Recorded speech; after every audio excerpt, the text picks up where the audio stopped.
నమస్తే, welcome to AP23 news. ఇక zero poverty P4 లక్ష్యంలో భాగంగా ఈ ఏడాది ఆగస్టు 15 నాటికి రాష్ట్రంలో 15 లక్షల కుటుంబాలను మార్గదర్శులు దత్తత తీసుకునేలా చూడాలని ముఖ్యమంత్రి నారా చంద్రబాబు నాయుడు అధికారులకు సూచించారు. ఇందుకు అవసరమైన మార్గదర్శి రిజిస్ట్రేషన్, దత్తత ప్రక్రియను వేగవంతం చేయాలని చెప్పారు. మరోవైపు అధికారులు రూపొందించిన P4 లోగో డిజైన్లను సీఎం పరిశీలించారు. ఇక ఇదే అంశానికి సంబంధించి మరింత సమాచారాన్ని మా ప్రతినిధి బాజీ లైవ్ లో అందిస్తారు. బాజీ, ఏదైతే P4 కి సంబంధించి ఇప్పటికే ఇదైతే అమల్లో ఉంది. P4 లక్ష్యంలో భాగంగా కూడా ఆగస్టు 15 నాటికైతే రాష్ట్రంలో 15 లక్షల కుటుంబాలకు ఏదైతే బంగారు కుటుంబాలుగా చేయాలని అయితే అనుకుంటున్న పరిస్థితి చూస్తూ ఉన్నాము. ఇప్పటి వరకు P4కి సంబంధించి ఎంతమందిని దత్తత తీసుకున్నారు మార్గదర్శులు, అలాగే ఈ P4 లోగో డిజైన్ కూడా పరిశీలించినట్టు తెలుస్తుంది. సీఎం ఎలాంటి డిజైన్ వచ్చే అవకాశం కనిపిస్తోంది?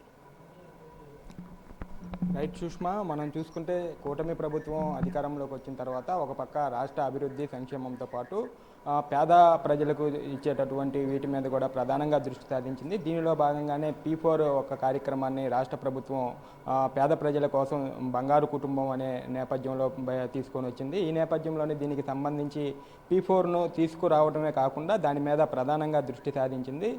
ఇప్పటికే సచివాలయ సిబ్బంది ద్వారా ఇప్పటికే దాదాపుగా 19 లక్షల మంది దీనికి ఎంపిక చేసినట్లు కూడా మనకి తెలుస్తుంది. పూర్తిగా మనం చూసుకున్నట్లయితే ఇప్పటికే ఈ పథకానికి సంబంధించి 70,000 మంది లబ్ధి పొందినట్టు కూడా మనకు తెలుస్తుంది. ఇంకా రాబోయే రోజుల్లో ఇంకా ఎక్కువ మంది కూడా ఈ పథకానికి రిజిస్ట్రేషన్ అయ్యే ప్రక్రియ కూడా కొనసాగుతుంది. మొత్తంగా మనం చూసుకున్నట్లయితే ఏదైతే బంగారు కుటుంబానికి సంబంధించి రాష్ట్రంలో ఉన్నటువంటి ధనికులు కానీ, సంపన్నులు కానీ, బడా పారిశ్రామికవేత్తలు కానీ, అట్టడుగు ఉన్నటువంటి పేదలకు సంబంధించి వాళ్ళకి విద్య అయితేనేమి, పారిశ్రామికంగా ఆర్థికంగా అభివృద్ధి అయితేనేమి, వాళ్ళని సంపన్నులు చేసే విషయంలో వీళ్ళిద్దరి మధ్య సమన్వయం చేయడానికి అధికారులు బాధ్యత తీసుకోవాలని చెప్పి కూడా సీఎం వాళ్ళకి దిశానిర్దేశం చేసినట్టు కూడా మనకు తెలుస్తుంది. పూర్తిగా మనం చూసుకున్నట్లయితే ఇప్పటికే రాష్ట్ర వ్యాప్తంగా మొత్తం కూడా 19 లక్షల మంది ఇప్పటికే ఎన్రోల్ అయినట్టు కూడా మనకు తెలుస్తుంది.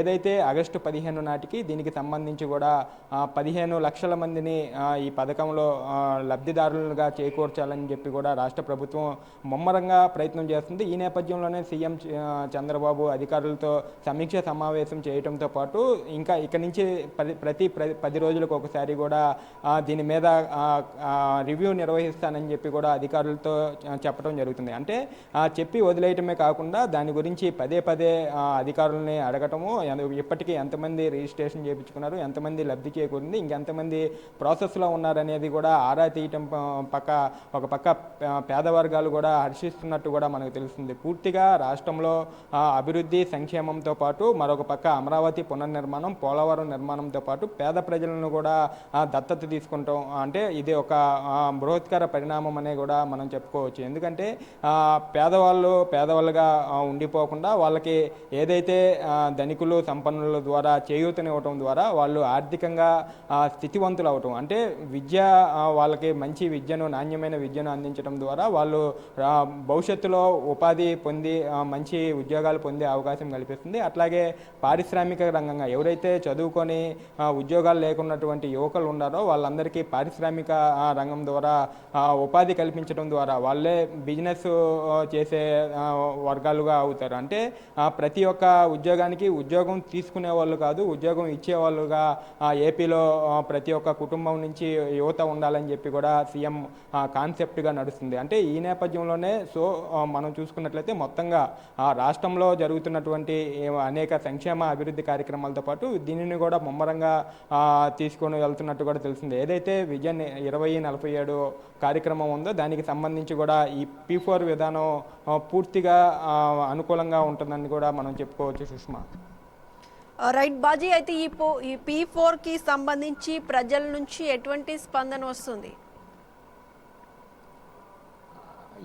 అంటే దీనికి సంబంధించి కూడా ప్రజల నుంచి పూర్తిగా మంచి రెస్పాండ్ రావటం వల్లే ఇప్పటికీ దాదాపుగా రాష్ట్రం మొత్తం మీద 19 లక్షల మంది రిజిస్ట్రేషన్ అయితే చేయించుకున్నట్టు కూడా తెలుస్తుంది. దీనికి సంబంధించి సచివాలయ ఎంప్లాయీస్ దీనికి సంబంధించి రిజిస్ట్రేషన్ కార్యక్రమాన్ని ప్రతి ఇంటికి ప్రతి డోర్కి వెళ్ళి కూడా వాళ్ళ యొక్క సర్వే ప్రకారం, అంటే వాళ్ళకి ఒక సర్వే షీట్ ఉంటుంది, ఆ షీట్ ప్రకారం దానిలో ఉన్న కాలమ్స్ ప్రకారం ఏదైతే గవర్నమెంట్ నిర్దేశించినటువంటి కాలమ్స్ ఉన్నాయో వాటన్నిటి ప్రకారం వాళ్ళు లబ్ధిదారులను అయితే అంటే ఈ పథకానికి ఎవరైతే అర్హులైతే వాళ్ళనైతే సచివాలయ ఎంప్లాయీస్ అయితే గుర్తిస్తారు. సో ఇట్లా గుర్తించిన తర్వాత వాళ్ళు వేరొక బడా పారిశ్రామికవేత్తలు కానీ వ్యాపారవేత్తలకు కానీ వాళ్ళని టైప్ చేసే అధికారం పూర్తిగా అధికారులకైతే ఉంటుంది. అంటే దీనిలో ప్రభుత్వం ఏమాత్రం భాగస్వామ్యం కాదు, పూర్తిగా అధికారులకి వీళ్ళకి సంపన్నులకి మధ్య మొత్తం జరుగుతూ ఈ యొక్క కార్యక్రమం అయితే ముందుకు వెళ్తుంది. పూర్తిగా రాష్ట్రంలో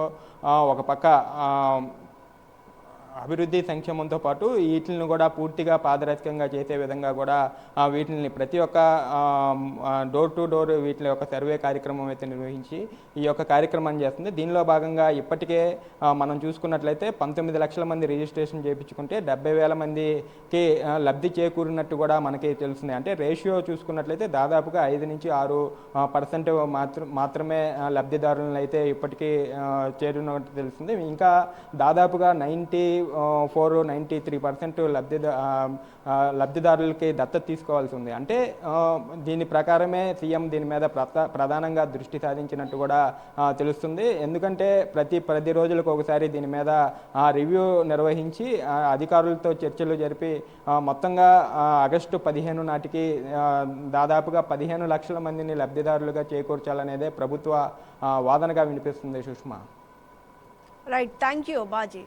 మొత్తానికి చూసుకున్నట్లయితే జీరో పావర్టీ P4 లక్ష్యంలో భాగంగా అయితే ఈ ఏడాది ఆగస్టు 15 నాటికి రాష్ట్రంలో 15 లక్షల కుటుంబాలను అయితే మార్గదర్శులు దత్తత తీసుకునేలా చూడాలని ముఖ్యమంత్రి నారా చంద్రబాబు నాయుడు అధికారులకు సూచించారు. అలాగే ఇందుకు అవసరమైన మార్గదర్శి రిజిస్ట్రేషన్ దత్తత ప్రక్రియను వేగవంతం చేయాలని కూడా చెప్పినట్టు తెలుస్తోంది.